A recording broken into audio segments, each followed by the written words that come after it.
Di sini saya akan menjelaskan nomor satu, pengungkapan jaringan narkoba internasional yang melibatkan Freddy ini dilakukan atas kerjasama antara Polri dengan beberapa kepolisian negara tetangga.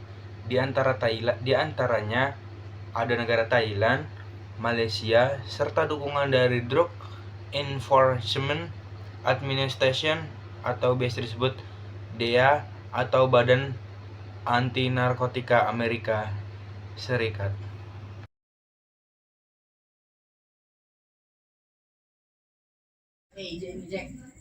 Yang bersangkutan ini mengendalikan peredaran narkoba di Indonesia dari Thailand dan daerah operasinya termasuk di Indonesia dan daerah Malaysia Timur.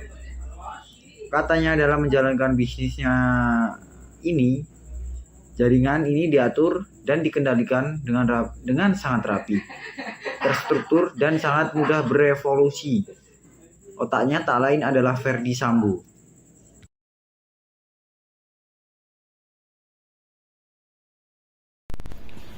Ini diatur sedemikian oleh Ferdy Pratama, siapa, berbuat apa, ada bagian operasional, kemudian keuangan, pembuatan dokumen, pengumpulan uang, dan lain sebagainya, tuntutnya.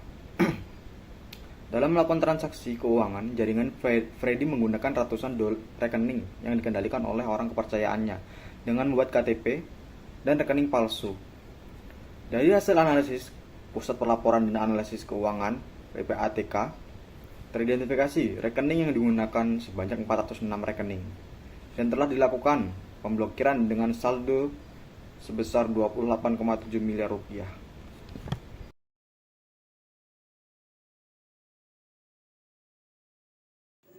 Perkenalkan, nama saya Muhammad Rizky Ferdiardana dan saya akan menjelaskan tentang sebelumnya yang dikatakan kawan saya, yaitu Wahyu mengungkapkan setiap bulannya sindikat ini mampu menyelundupkan sabu dan ekstasi masuk ke Indonesia dengan jumlah mulai dari 100 kg sampai 500 kg dengan menyamarkan ke dalam kemasan teh Cina pada periode 2020 sampai 2023. Ditip Narkoba Bareskrim Polri dari jajaran telah berhasil menyita barang bukti sabu menggunakan kemasan teh Cina sebanyak 1,2 ton.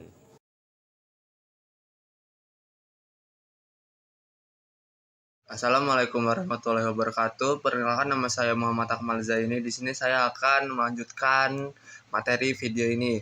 Nah, Freddy Pratama ini adalah sindikat narkoba yang cukup besar. Dari 2020 sampai 2003 ada 408 laporan polisi dan total barang bukti yang disita sebanyak 10,2 ton sabu dan terafiliasi dengan kelompok Freddy Pratama. Salah satunya terungkap bahwa AKP Andri Gustami atau Kasat Narkoba Polres Lampung Selatan berperan meloloskan pengiriman sabu melewati pelabuhan Bakauheni. Ia disebut sebagai kurir spesial.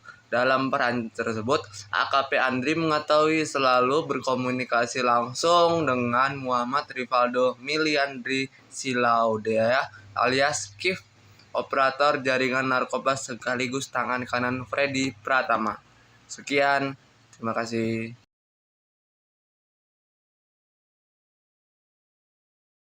Perkenalkan, saya Aryan Sanjayadi dari program studi TRKJJ.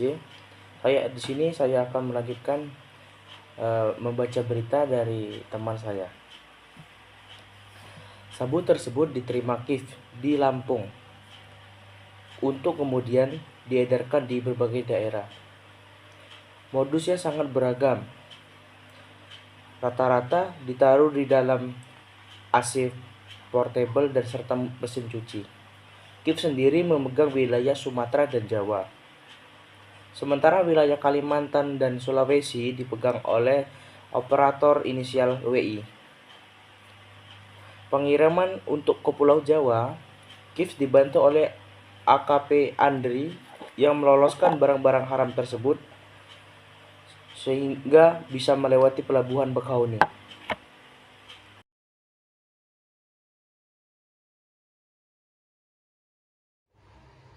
Oke, jadi pada kesempatan kali ini saya akan melanjutkan video dari kawan-kawan saya.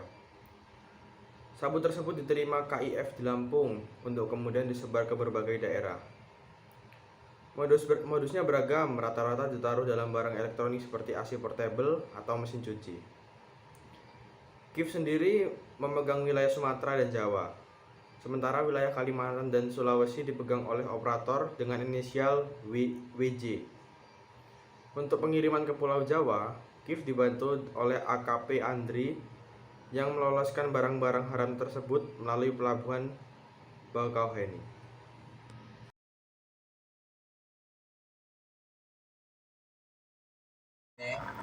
Perkenalkan, nama saya Muhammad Rizky Ramadan.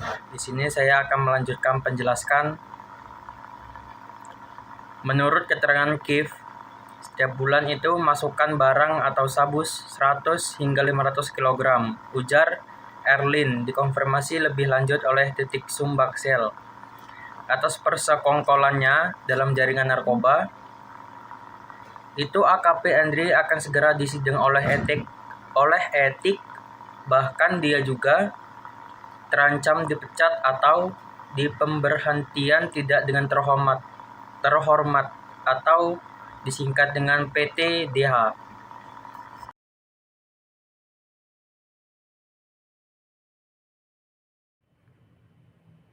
Assalamualaikum warahmatullahi wabarakatuh.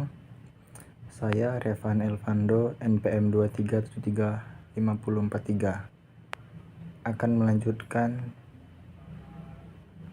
tugas kewarganegaraan. Polda Lampung akan segera menggelar sidang kode etik dan akan memberikan sanksi PTDH Kepala Mantan Kesat Narkoba Polres Lampung Selatan AKP AG.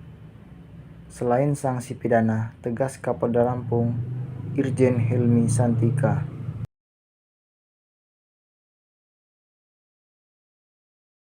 Assalamualaikum warahmatullahi wabarakatuh. Nama saya Zinha Lahutina Melasa, NPM 2373524. Para tersangka dikenakan pasal 114 ayat 2 Janto pasal 132 ayat 2 Undang-Undang Republik Indonesia Nomor 35 Tahun 2009 tentang narkotika, dengan ancaman pidana mati, pidana penjara seumur hidup atau penjara paling singkat 6 tahun dan paling lama 20 tahun penjara, dan pidana denda minimal 1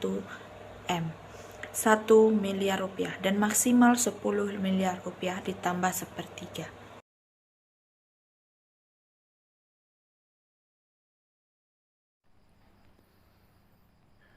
Subsidiar pasal 112 ayat 2, junto pasal 132 ayat 2 Undang-Undang Republik Indonesia Nomor 35 Tahun 2009 tentang penggunaan narkotika. Ya, ini berupa ancaman hukuman pidana berupa hukuman mati atau penjara seumur hidup atau pidana penjara paling singkat 5 tahun, paling lama 20 tahun, dan pidana denda minimal 800 juta atau maksimal 8 miliar rupiah atau sepertiganya.